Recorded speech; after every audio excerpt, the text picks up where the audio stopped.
So this opening chant is a way of making a shift from your outside world to sort of the inside world, shifting the mind away.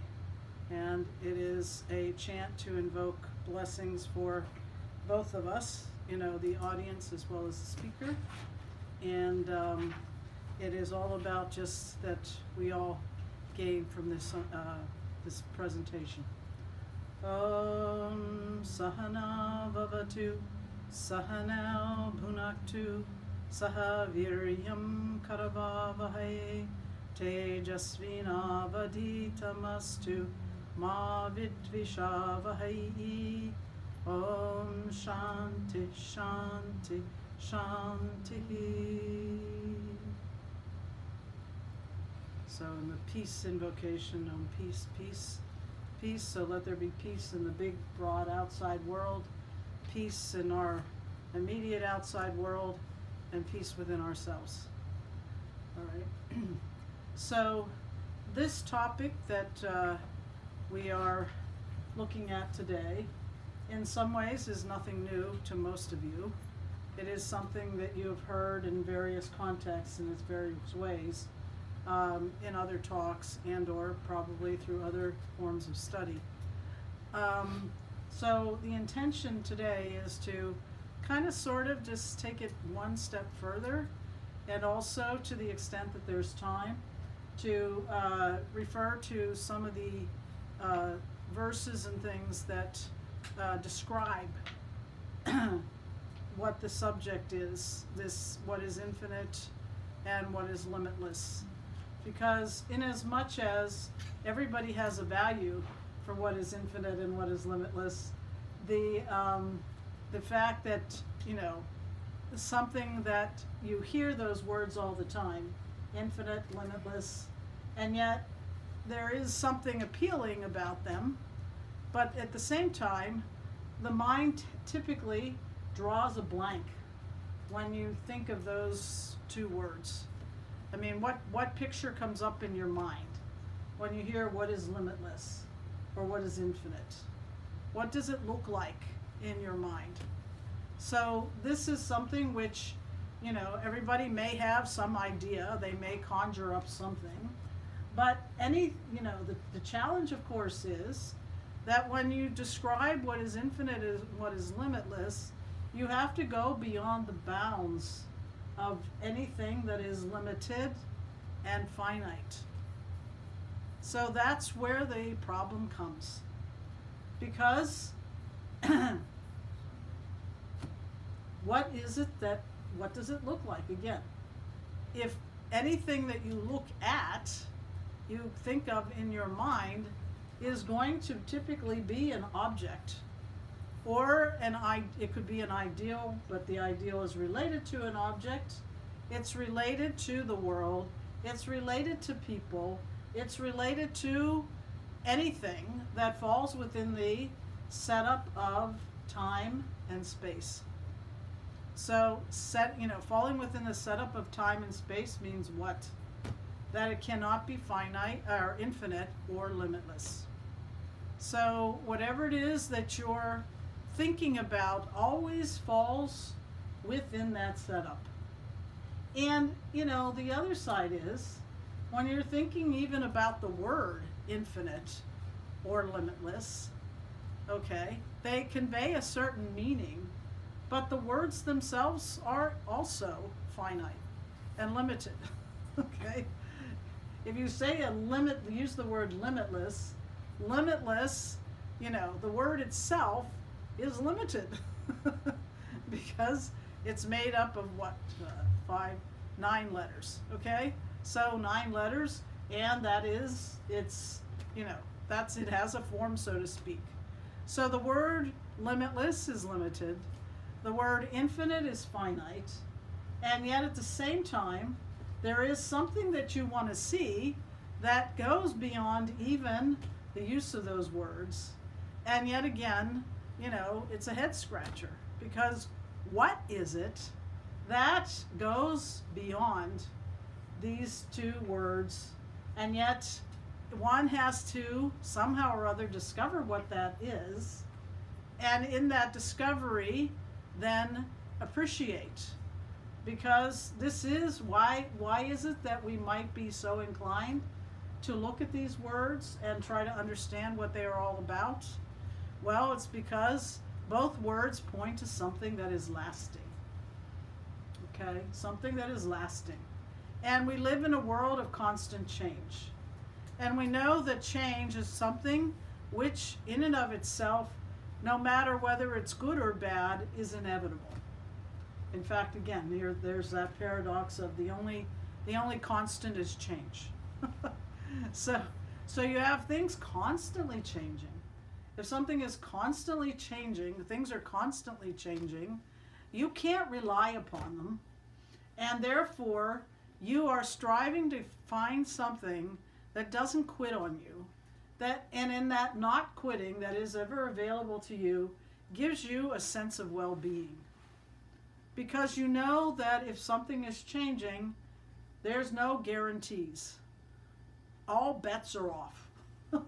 Because even something that you at one point thought was the ultimate security in your life, gave you the ultimate sense of well-being, at some other point in your life, either it flipped on you and betrayed you, whatever it was, person, place, thing, event, anything, or you got tired of it.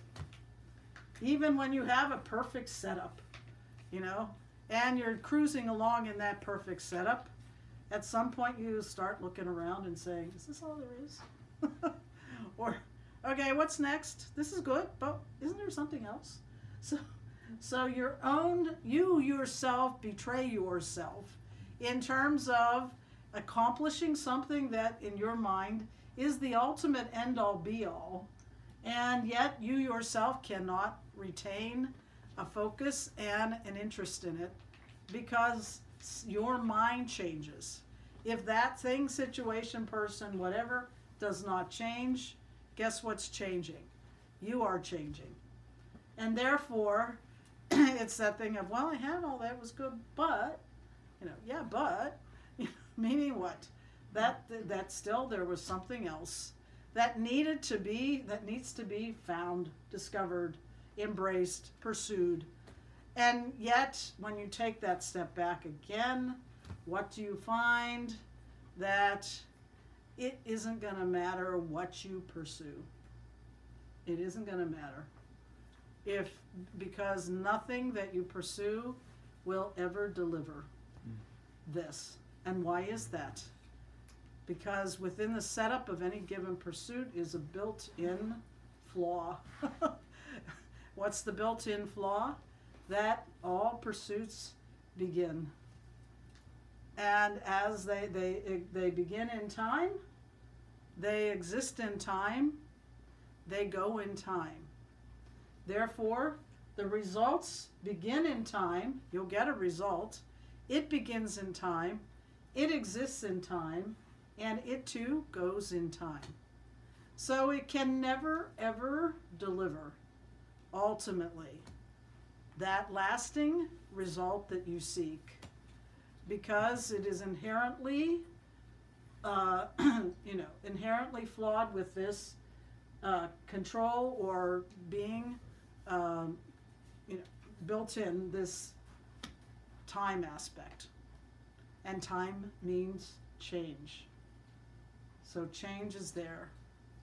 And in as much as change is what it is, as I said earlier, sometimes change is good, sometimes it's bad, sometimes it's neither one nor the other. But it is, we know for sure that things will change.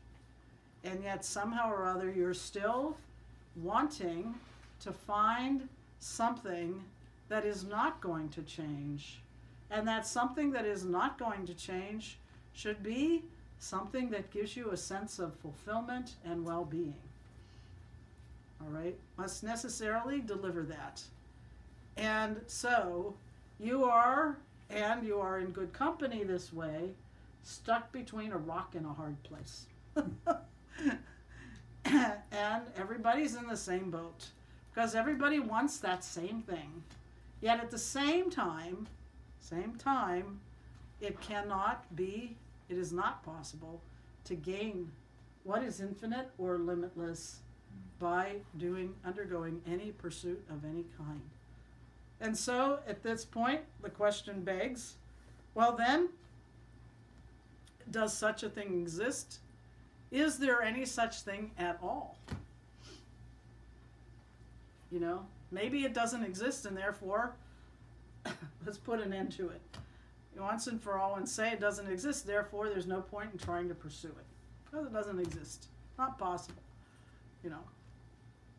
Except that, in deep down, intrinsically, the mind and your own inner sense rebels against that.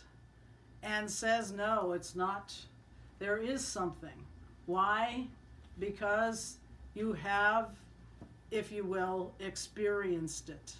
You know it's there because you've had moments in which time disappears, space disappears, all limitations fall away, and you have a sense of well-being. And that in that moment, you know that all is right with yourself, all is right with the world, all is right with everything, and that at that same time there is no, sense of lack, and there is no registration of time or space. So time disappears, space disappears. This is sometimes what happens when people fall in love. Because at that time, that is the the euphoria that occurs, that a person gets, everything else falls away, and somehow or other, it doesn't matter, the world could end tomorrow, you'd be okay with that because you're good to go. Okay, you're good to go. And so, you want to hold on to that, and of course, the bubble gets burst. Sooner or later, there's always the flip side, and it comes out. And so, it's this, so then the person is then once again left wondering, well, if that wasn't it, then where the heck is it, or what is it? And so once again, a person gets thrown back into the life of pursuing, chasing, going after whatever it is they think is that thing which is going to work for them, which is going to be it. Okay, that wasn't it. Let's try this, And then you do that for a while, and then it's like, okay, I thought that was it, but no. Because what happens is, with each thing that you pursue, you and discover in the process of pursuing, for a while it seems like it will do the trick. But then as you are pursuing, engaged, involved, whatever, you start to discover the limitations. You discover the limitations. And that it isn't all what it's cracked up to be. And even if you have a long-term sort of enjoyment of either a relationship or an object or whatever, still there is, even with that, there is never a complete sense of well-being. Why? Because when things are always so well, wonderful, and perfect, what is niggling behind? What is niggling behind is what? Fear. What's the fear? That this will change. That it's going to go. That I have to, somehow or other, protect it. And so, in as much as this is the lot of every human being, they are either chasing after something they think is going to work, or if they have acquired it, they are then trying to protect it so that they don't lose what they have. And either way, it's not complete, because there's always the fear factor of either I'm not going to get it, or having gained it, I'm going to lose it. It just bites. But again, the only thing that works for all of this is that everybody's in the same boat, because everybody's challenged with this. And therefore, if this is the case, and somehow or other one has to find a solution for this, then it cannot be a solution that is gained by pursuing anything, because pursuit means time. Begins in time, exists in time, goes in time. Result comes in time, exists in time, goes in time. Okay? So if it's not a gaining, doing thing, then what must it necessarily be? If it's there at all, what must it necessarily be? What must it be? You can't say, okay, it's not a thing, again, because the thing also has time limitations. A person, time limitations. So that not only the pursuit, but the object achieved is time bound. Limited by time, therefore limited by space. Yet, if it's possible to achieve it, then one has to approach it in a whole different way. And what does that mean? It's not a doing, quote, gaining thing, unquote. It must necessarily be a knowing thing. Why do we say a knowing thing? Because anything that is already there doesn't come and go. And it's just a question of discovering what it is. So for instance, and this is true in, even though knowledge of even limited things, in a sense, this also applies to that. Like even, you have atoms. All right, atoms. Have they been around forever? Yes. As long as the universe is there, they have been there. Okay, atoms. Meaning, and you know, atomic particles, subatomic particles, all have been there. Okay? And what is it? Are the atoms affected by whether you know about them or not? No. Are they available to be known at all times? Yes. Anybody who comes to know them doesn't create them, doesn't make them, doesn't do them, so to speak, only discovers what is already there. Okay? What is already there, and what will be there whether they know it or not. What was there when they didn't know it, what is there and if they know it, what will be there whether they come to know it or not. Not in the least affected by your knowledge or ignorance of them. They are just present. Okay? So, if that is the case for something like that, then it must necessarily be the case for something like this.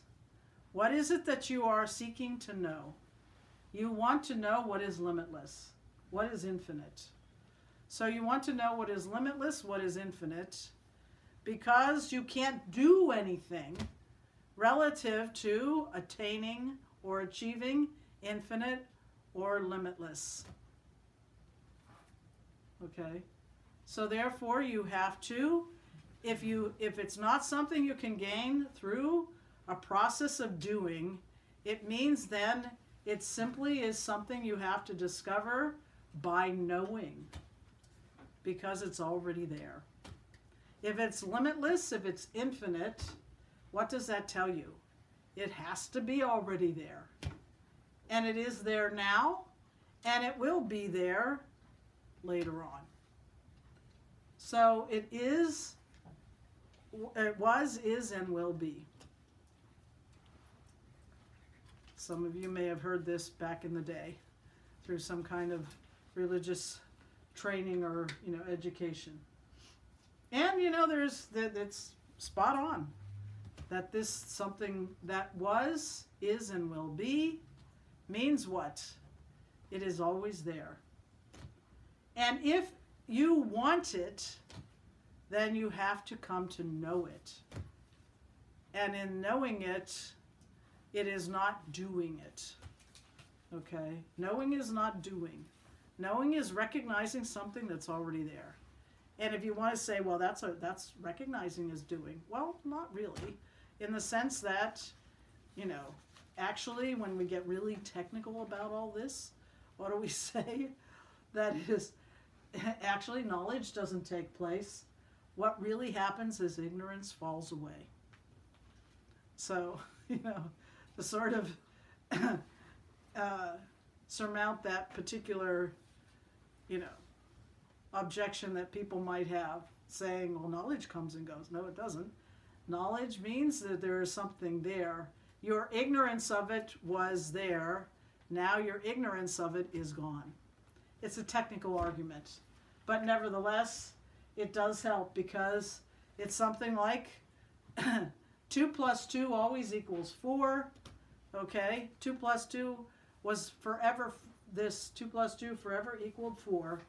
And what is it? Previously, you did not know that. Now you know it. Why do you know it? Because your ignorance that was blocking your vision of 2 plus 2 equals 4, gone. Ignorance goes away. It stands revealed. Okay? So here, what we're saying is, okay, you simply have to discover what is limitless, what is infinite. It is available for your knowledge, and so it's just a question of you knowing what it is. And in that knowing, then, you have it. Meaning the ignorance falls away. What was ever blocking your capacity to see this is now gone. And so, this is where the plot thickens. Why? Because it's like, okay, that sounds good, but all right then, well, what the heck is it? Because if you just say, it's already there, limitless is already there, infinite is already there, just know it. And you just keep saying, it is infinite, infinite, limitless is there, you know, free from time, blah, blah, blah. What does that do for you? What does it do for you? Nothing. Because you still don't know what it looks like. All right? You still don't have, you know, you need that visual. The mind needs something to wrap itself around. It can't just simply wrap itself around the words finite or infinite and limitless. It can't just wrap itself around that, because that doesn't do a thing for you. So you have to have a little bit more wherewithal to understand what this is. And so this is, I mean, the plot really thickens, because the very nature of yourself. This is where we then say, you are what is limitless, what is infinite. And you could say, yeah, I always knew that. I knew it. You know, now somebody tells me that. That sounds good. I'll take that. But again, if you're not seeing how it works, then what? If I just then again say, okay, now you just repeat, I am limitless, I am infinite, I am limitless, I am infinite. You know, it might work for a while. It might sound good. Intrinsically, you might say, yeah, that really is true. I know it's true. But still, if there's no connection, and as to how and why that works, again, it becomes meaningless. And it's not going to hold you, you know. So you have to take it one step further. And again, all we're doing is removing the ignorance that blocks your ability, because if you are infinite, or if you are limitless, then how come you don't feel that way? You know? And why isn't it obvious? Why isn't it obvious that I am this? If that is the case, then how come? I mean, if it's me, I'm me, I've been me all my life. So being me all my life, why is it that I don't see this? And we would, of course, submit it's because you don't know how that is the case. And why is that? Because you've been a little busy. A little busy with what? Thinking of yourself as things that are limited, finite. You are thinking of yourself as a body. You are thinking of yourself as a mind. You are thinking of yourself in relation to relationships. You are thinking of yourself in relation to the world as a whole. And that means then that in all of that, because you are constantly thinking of yourself in that way, you do not have the opportunity to see yourself as bigger than all that, more than that. And that is why, my teacher would say, we are all suffering from cases of mistaken identity. Because we identify ourselves out of ignorance. You don't know, you don't see yourself as infinite, limitless. Therefore, you identify with what is limited. And all day, every day, this is the lot of every person. Because what do? If I'm not thinking about myself in terms of my body, then I'm thinking of myself in terms of my mind. And if I'm not thinking in terms of my mind, I'm thinking in terms of something out there. So all I'm doing in any given 24-hour period is I am shifting my identity from one limited thing to another, one finite thing to another. And so if my life is spent just focusing like that, then of course I am never going to see myself as more than limited and finite. So the intention here is to say, do the about face. Take a time out, shift your mind from seeing yourself in a limited, finite way, and see yourself as you are, one who is infinite, limitless. And it's like, again, well, okay, yeah, but again, what does that look like?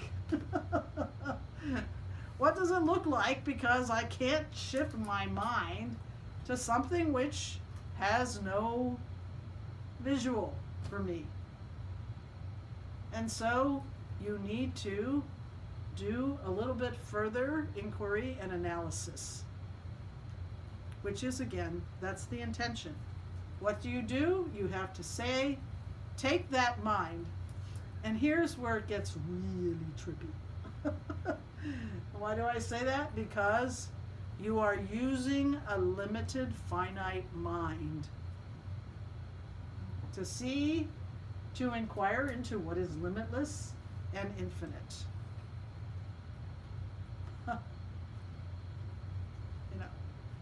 Is that contradiction city or what? And yet, that mind, when it focuses, it has the capacity to make that shift. So, and you have to load up that mind with that, give it the wherewithal to see. So this is where we then do a simple analysis. The simple analysis is this, that if I can see that I am not anything, I am not the world as out there, I am not the immediate circumstances and situations and activities, and thank God, because that means I don't have to take all the politics too seriously, because they too are changing. So I can put it all in perspective and say, they are not me, I am the observer of them. I am the subject, they are all subject to my objectification. So I don't have any identity issues ultimately, because at any given time I can separate myself from that identification. And I do. Sometimes, sometimes I'm caught up in the world, then I shift it and I go to something immediate, then I shift it and I go to something in my mind, then I shift it and I go to something like I'm raging hungry. This shifting goes on, which means that none of it is permanent, none of it is you. It is all what we call, or they are all what we call objects. This bottle is an object. Okay, you are the subject that perceives the object.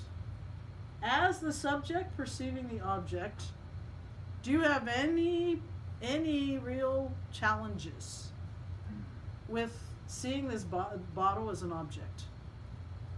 No. You don't have identity issues with this, right? And if you do, maybe there's but people don't have identity issues with an object. Any object is not you, the subject. So you as the subject perceive the object, the bottle, and do not commit the mistake of thinking I am the bottle, the object. You don't commit the mistake of thinking I am the table. It is an object. I am the subject. So as you keep looking at many things, it's a simple question. Each time, subject or object? Subject or object? Every time anything that is an object is not you, the subject, then it means it is not you. And it is also something that is not infinite or limitless, subject to change. All right? So that's pretty easy when it's outside there. Although it gets challenging, because we also play roles. We also play roles. Again, all day, every day, you're playing roles with reference to whoever you're interacting with. The role changes. So as a spouse, the role that you play as a spouse is not the same as the role you play as a friend, or the role you play as an employee, an employer. Each time, the role changes. And yet, we do have issues with that. Subject-object gets mixed up. And yet, when you do the analysis, that too becomes a little bit, you see that. Because if an actor who plays a role were to think, I am the role, after the role is over, what would we say about that person? They have serious identity issues. And their next role is in the nut house. So, because if they cannot separate. But yet, this is our challenge, because this is what people do all the time. They confuse themselves as the roles. And so, the role also has to be seen as something that you can objectify. You are the subject. You existed before that role started, and you exist when it's finished. So you're not changing as the role changes, as the roles keep changing. Like the actor is the same, even though the roles are changing. So you are the subject, and the subject not subject to, how do you define the subject? The subject is one who is not subject to objectification. Not subject to objectification. All right? So that means then, if you go by that simple, using that simple analysis, you realize that my body is equally what? It's an object. Because you can objectify your body. And you do all the time. And you as the subject observe what? That your body is changing. Okay? Your body is changing. And there are times when you are aware of your body There are other times, like in the state of deep sleep, when you have no awareness whatsoever of your body. So you as the subject can see the body as an object. And of course, this becomes challenging because we are so oriented to thinking of ourselves as our bodies. But guess what? I've got news for you. Your body is an object, subject to objectification, and you as the subject have been observing it change. That's another rule, so to speak. Anything that can change is subject to time and therefore not limitless. Your body is subject to time. It is not infinite. In fact, it is actually, even though it's a wondrous thing, which is a blessing, which you can be grateful you have and make use of, but at the same time, it is also a depreciating asset with built-in obsolescence. And there isn't thing one you can do to stop it from going when it's going to go. Steve Jobs couldn't stop his own body from going. He could do so many other things, but he could not stop his own body. And this is the other thing. I mean, not to go off too much on this tangent, but you know, you can think of it another way too. It's like, if you were your body, would you ever approve middle-age spread? Or, you know, its decline? Would you approve that? You don't approve it now. You wouldn't approve it then either. If you were your body, you wouldn't allow that to happen. But your body doesn't consult you. It doesn't say, can we talk about this?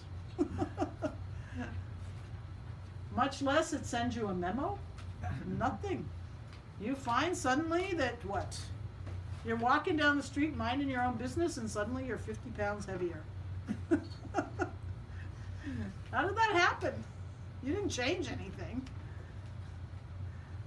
You know, you didn't change anything, but your body changed. So that's a clear indication. You're not your body. You are the subject, it is an object. And moreover, you can use a simplistic argument, and that is, if you say this is my bottle, my book, each time it indicates that something is a possession, it is not you, right? I have my book is not me. My bottle is not me. My phone is not me. It is mine. Don't you say my body? My body tells me what? It belongs to me. It's not me, it's a possession of mine. So this is all fodder for helping us to understand how this body, which is so up close and personal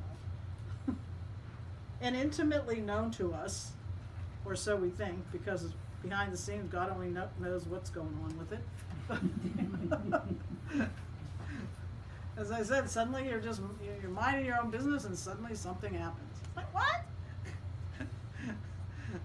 Anyway, so this says that as I see my body, I as the subject, having observed it change over the course of my lifetime, I as the subject in the meantime, what are we observing about that? Anything that is an object, subject to time, is changing, but you as the subject, who is not subject to objectification, all right?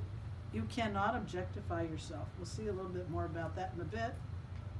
But you as the subject are not changing as you observe all this change. All right?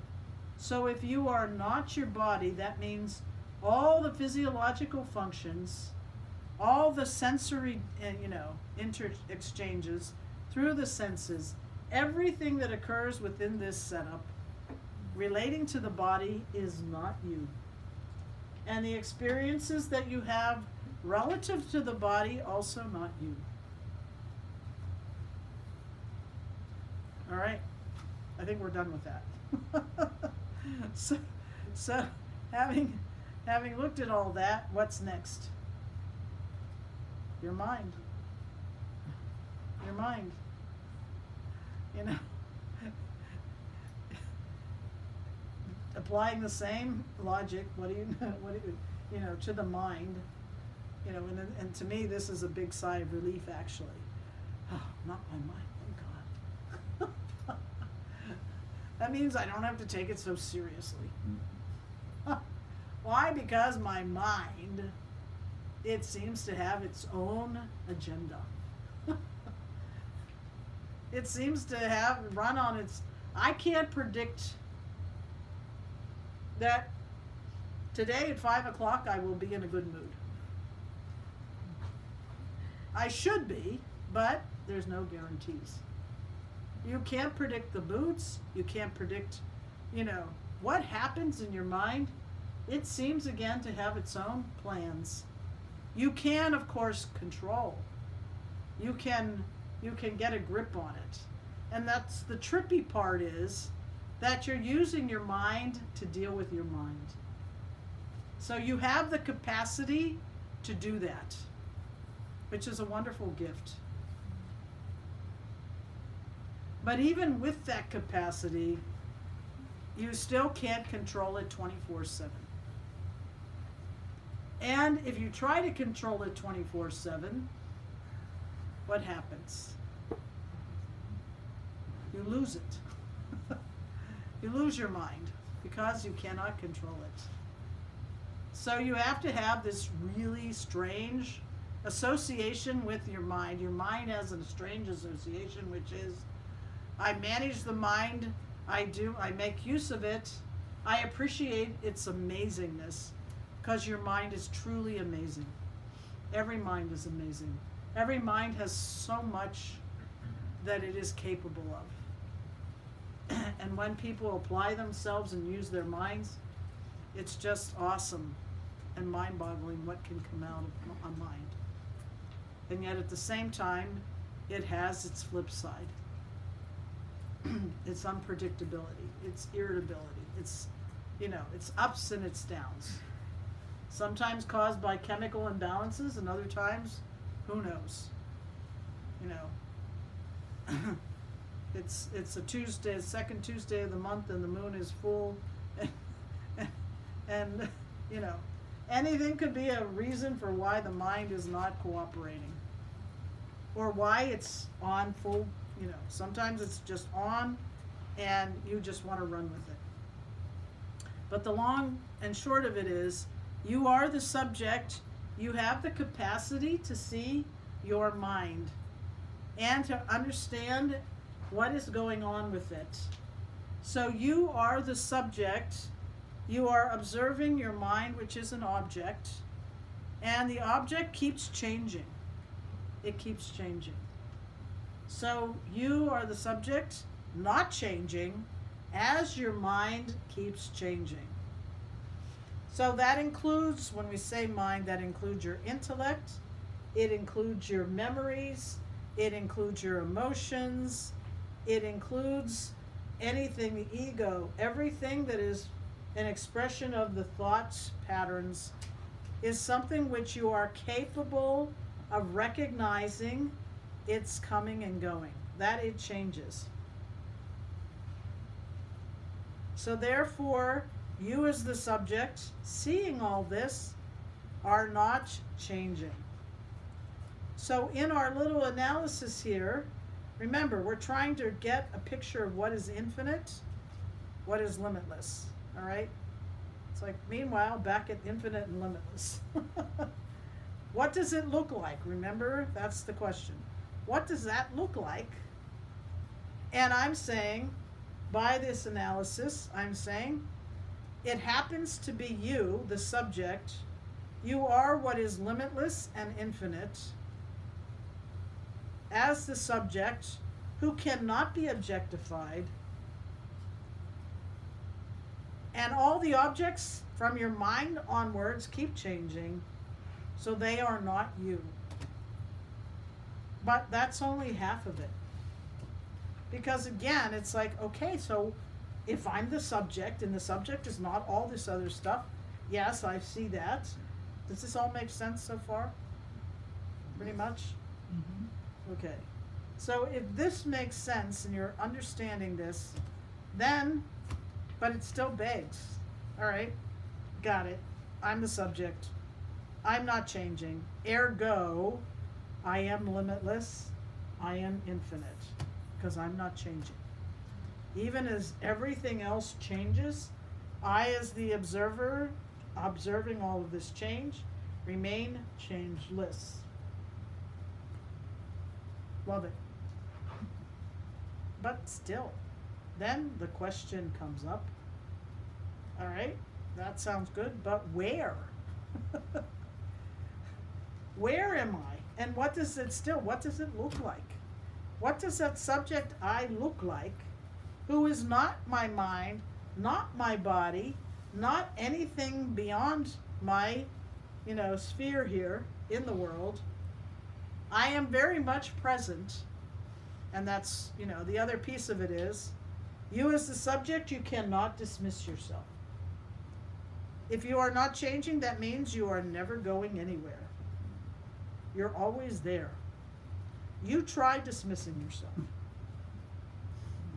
You can try this at home. In your spare time, try dismissing yourself. I'm not there. I'm not there. I'm not there.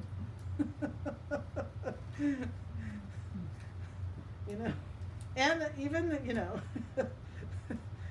I'm sure it's used in a different context, but this it's really straight on for us. That bumper sticker. What's the bumper sticker say? Wherever you go, there you are. So, wherever you go, there you are. You don't go anywhere. You're everywhere with, you're always there. You never get away from yourself as yourself.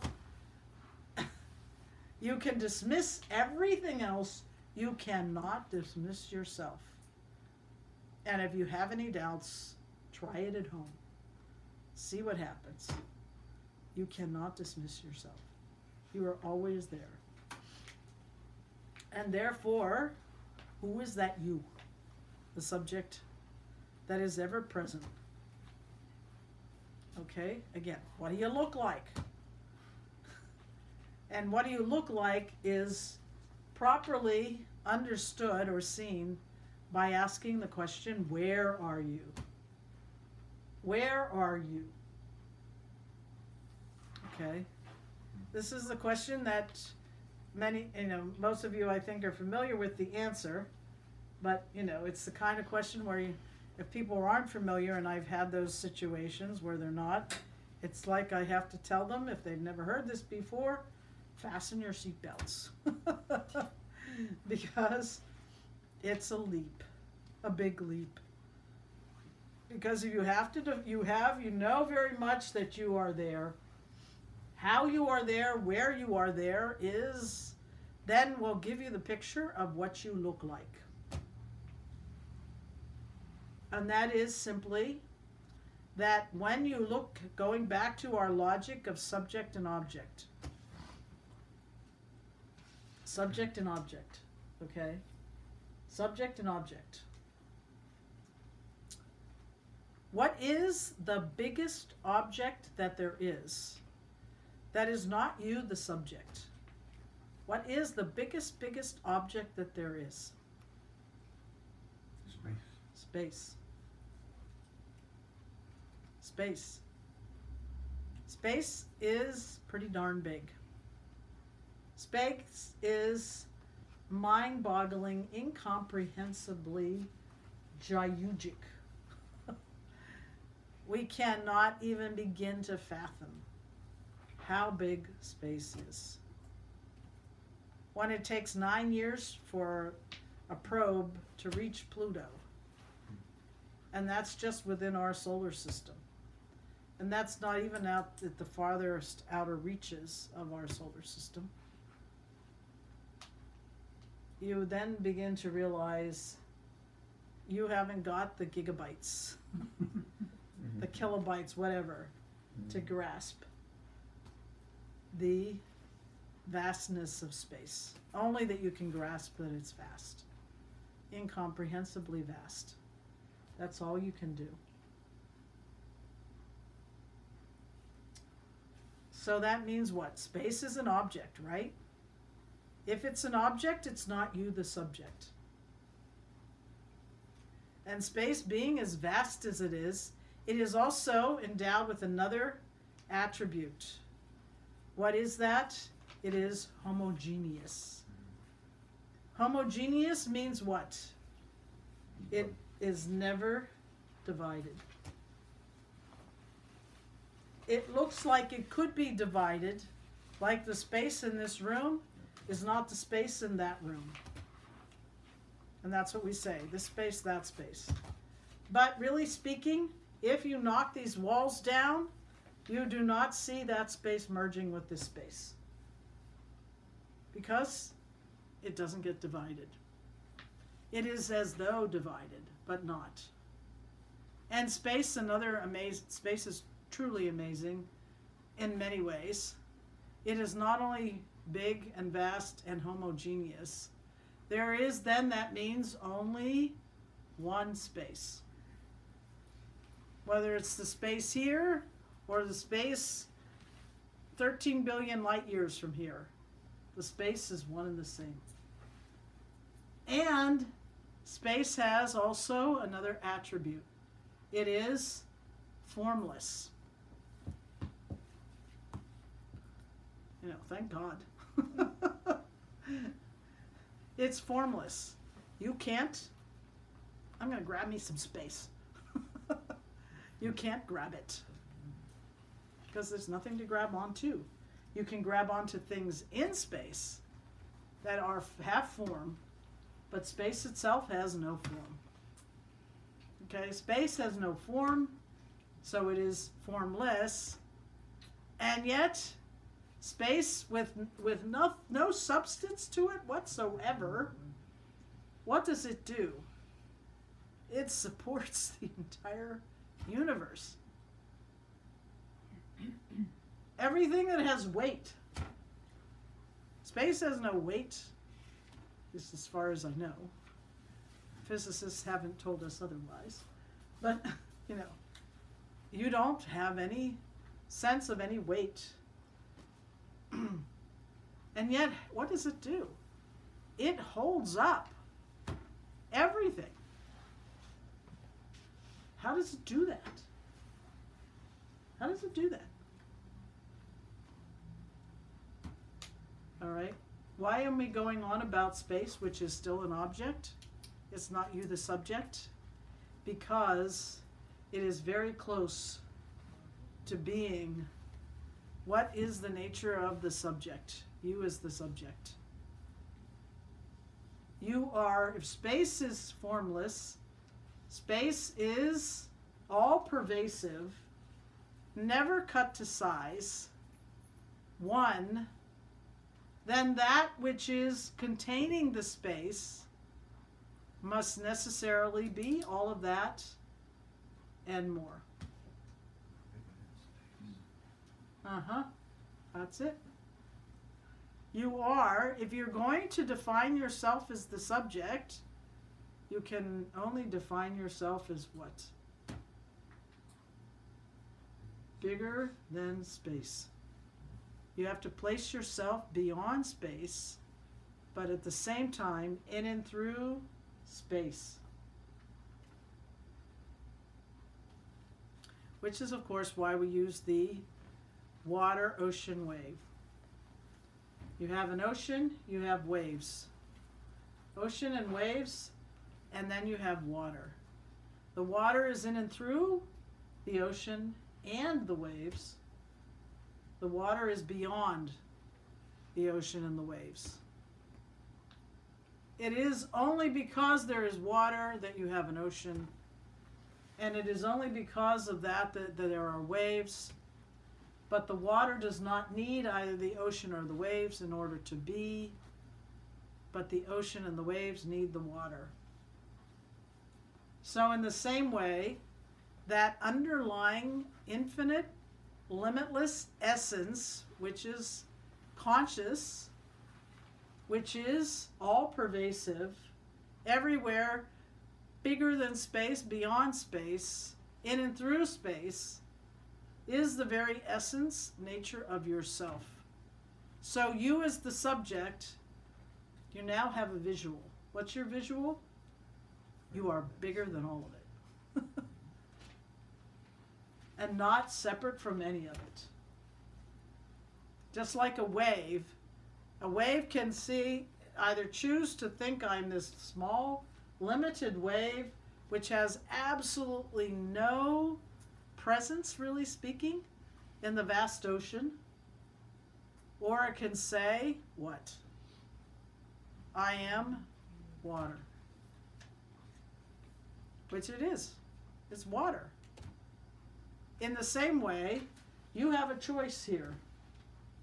You can choose to think I am this pokey, limited, small body, which in the vast scheme of the universe has no real presence. Or you can see yourself as the underlying essence that powers up the body and powers up the universe itself, powers up space. And that power is a vast, mighty power. It's the power that keeps everything running. It's the power that keeps those planets and those solar systems and everything doing what it's doing for billions of years. It's the same power that powers the sun, that powers everything that's here, and yet is not dependent on any of it. Like the water is not dependent on the ocean or the waves. It stands free and clear. But for that water, no ocean, no waves. But for that, what we call consciousness, existence, fullness, which goes beyond space and is free from time. And you yourself can see it's free from time. Why can you see it? Because you're not changing as you watch everything change. Isn't it? Does that make sense? You are not changing, even though this body changes. Your mind changes. And the world is changing. You are not changing. And you are bigger than all of this. And there is, the other aspect of it is, you are what we say is fullness. Fullness means what? You lack nothing. Because this is the other piece of it. Everybody wants to be infinite or limitless because it gives them a sense of accomplishment, of well-being. And that's possible because the very nature of yourself is fullness. Why is that? Because there's nothing away from you. If the wave is water, there is nothing away from that wave as water. Everything is contained within that wave. If you are awareful, complete, all-pervasive, extending beyond time and space, in and through time and space, there is nothing away from you. You are complete. You are whole. We have an example of like the sun. The sun is always up there shining. And if you have clouds that cover the sun, and the clouds cover the sun and it is not seen, and at some point the wind comes and blows the clouds away, You cannot say that the wind produced the sun. The sun was there all the time, covered over, not seen, because of the clouds. In the same way, if the mind is clouded, and you don't see yourself as the one who is full and complete, the mind is clouded over.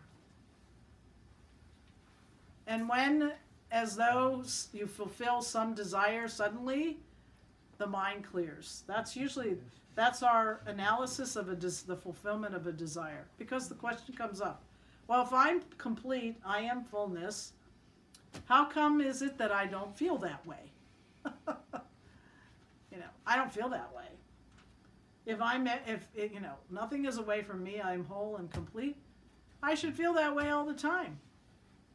And we say, yeah, buddy, that's how you should feel. And if you don't feel that way, why is it you don't feel that way? Because your mind is clouded. Your mind is clouded over with gotta get this, gotta do that, gotta have this, gotta do that, blah, blah, blah, blah, blah, blah. Infinite numbers of thoughts that take it away from yourself and project it out on all those objects. And all those objects which are changing, which are finite, which are limitless. And as long as your mind is wrapping around limitless, finite, it is never going to be tucked in or seeing what is infinite, limitless, and complete. Because it's preoccupied all the time with all the other stuff. And so when you have some wherewithal, which is, of course, the intention of this topic, is to give you the wherewithal to say, guess what? You are full. You are complete. You lack nothing. You are infinite. You are bigger than all of this. All it takes is for you to wrap your mind around that. Shift your mind from all that other stuff. Put your mind here on this. When you put your mind on this topic, this subject matter, all of that falls away. And with that then, you abide with yourself. And so that, like the sun that is ever present but not seen, it can be seen once those clouds of distraction are removed. All right. So does that make sense? All right. Now here's, I think, one more thing. So, and that is that, okay. That all sounds good. So all I have to do then is wrap my mind around what is infinite. Wrap my focus on myself all day, every day, and then I'm done. Okay? That's all I have to do. I see this, if this makes sense and helps you to see yourself as one who is complete, one who is full, one who is infinite, because there is nothing away from you. If I can see that about myself and it all sounds good and yeah, I get it, love it, let's move in that direction. But then what?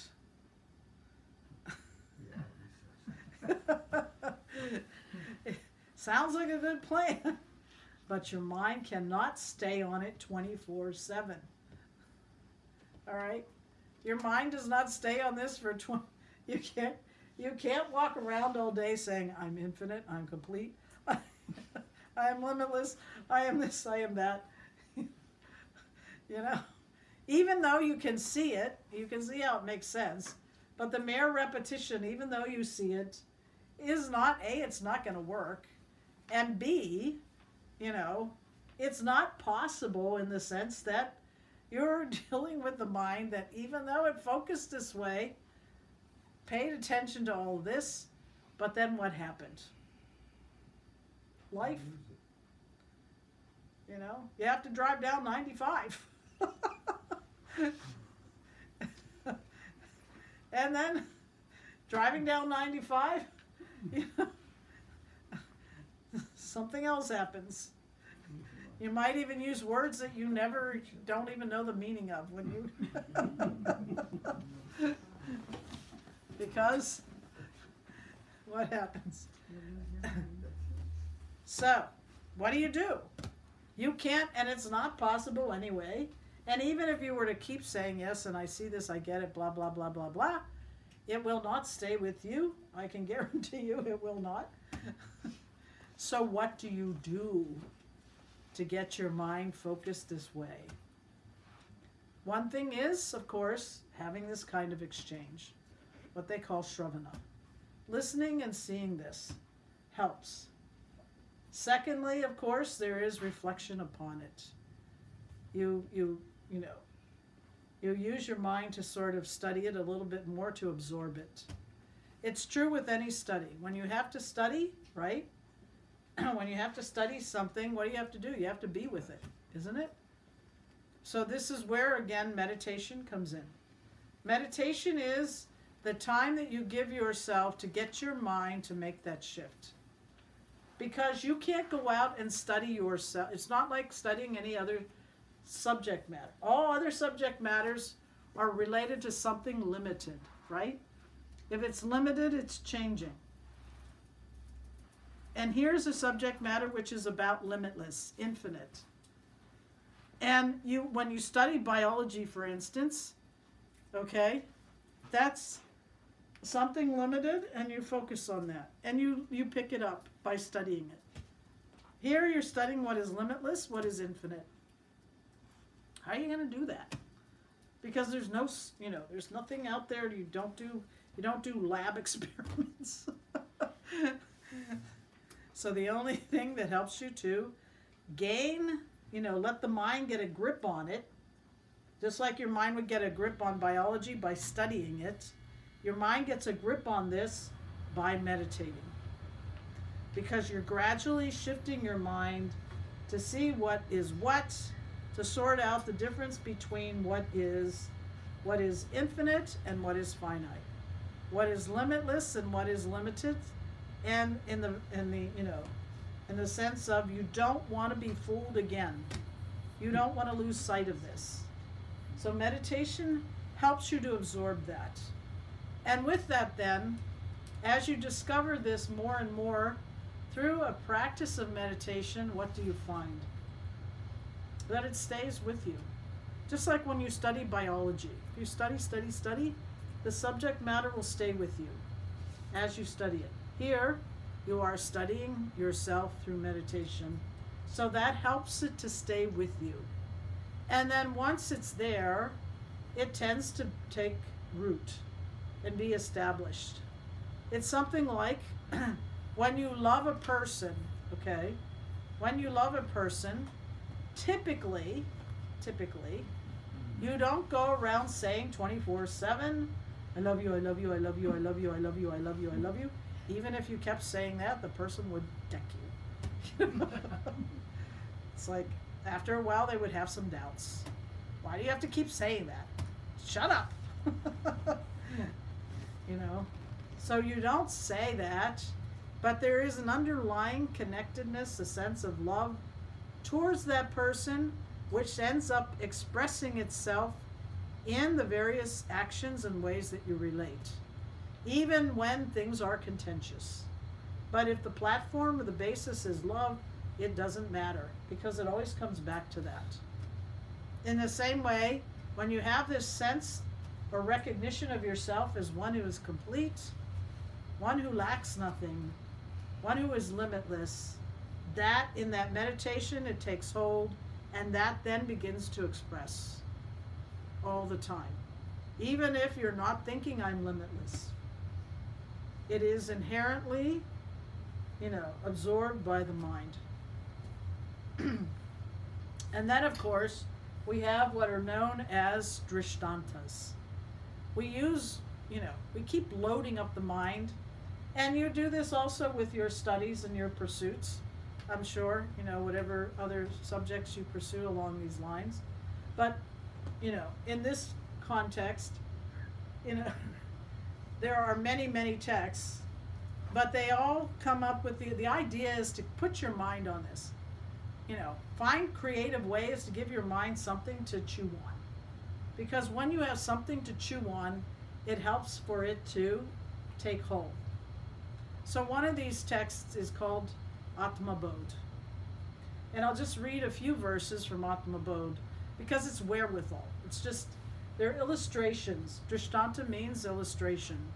They give you something to chew on so that your mind is not just, you know, as I said, you can't, even though you see, you know, assuming that this all made sense and you see what this is all about, even though you see that, you know, your mind doesn't stay with one thing, you know. And in fact, as much as you want the mind to be focused, you really don't want the mind to get stuck either. Because a stuck mind is what? It's a mind which becomes dull, really. If it's stuck, it's dull. So here, they throw in a few examples of how, you know, it's just, again, illustrations that help to sort of appreciate that.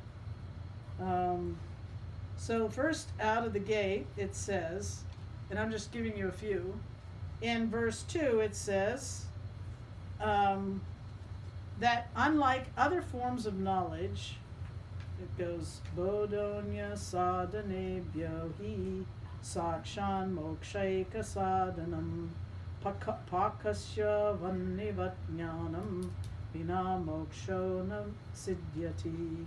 Okay, so here it's saying that it's not, this knowledge is unique. Why is it unique?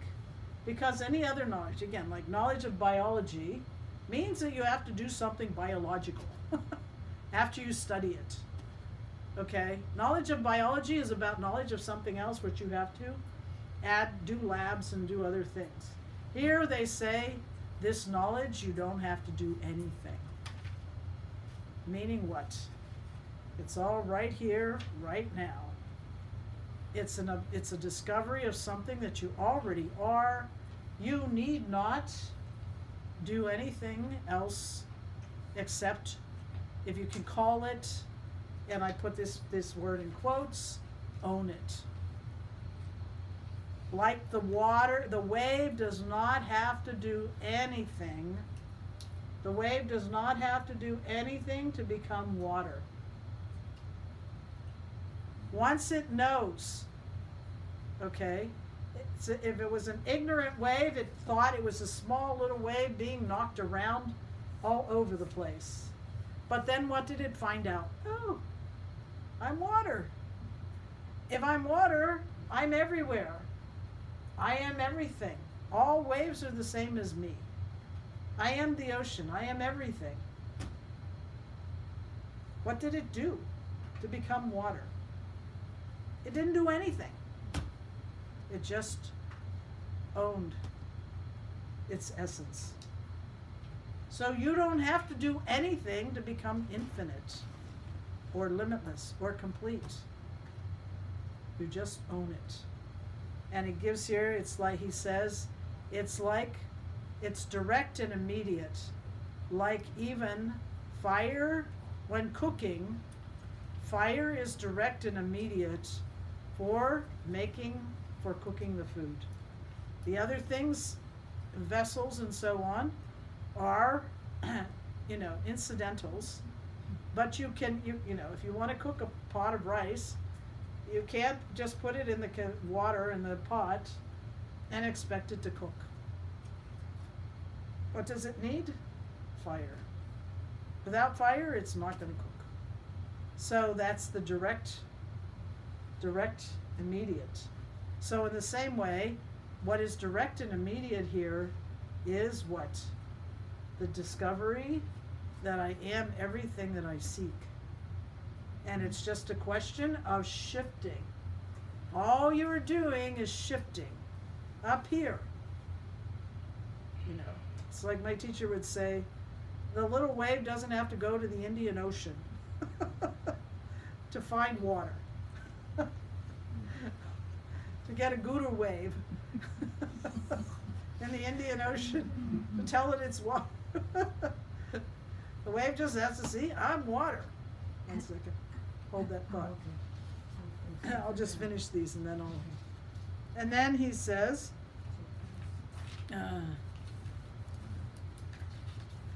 let's see here.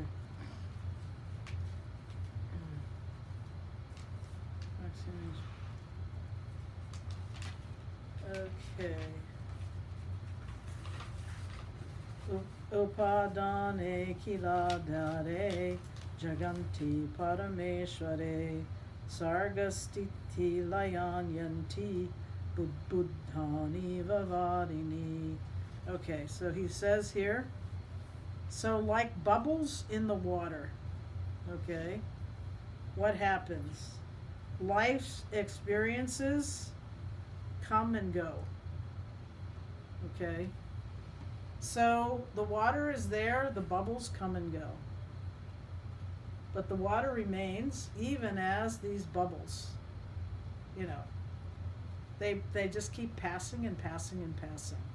So one has to see, instead of getting caught up in that, you know, like the bubbles seem to be where it's at, so to speak. So, but really where it's at is the water. And in that, there's another example similar to that, that we tend to separate ourselves like the ice cube separates itself from the water that it's in. Okay? So the water that it's in, the ice in the ice cube, or the water in the ice cube is the same as the water in the glass. But it tends to separate itself out thinking I am different, when in fact it is nothing but the same water, as though creating difference when there is no difference. I'll give you one more and then I'll take any questions. Let's see here.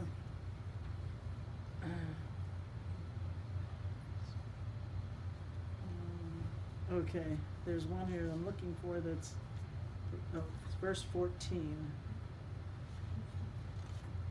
No,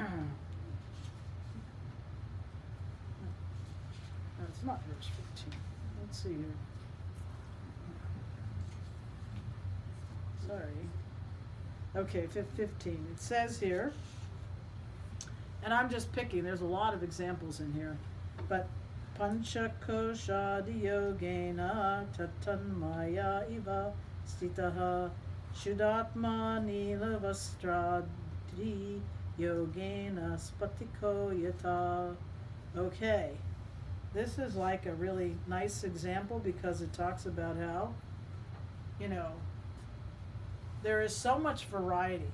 See, when you look at an example like the water and the waves and the ocean, there isn't a whole lot of variation to all of that. But when you're looking at the world, what do you see? That the world is like endless varieties. You know, it's not, you know, just the same old wave looking the same old, But we are all, you know, we are all specimens, if you will, and varieties of things with colors, lots and lots of colors. And yet, when, you know, the crystal is like the unchanging essence. So the unchanging essence remains the same even though many things can pass behind the crystal. And each time the crystal as though assumes the shape and form of whatever is behind it. Yet the crystal doesn't change, even though it seems to assume and take on the properties and colors of what is there.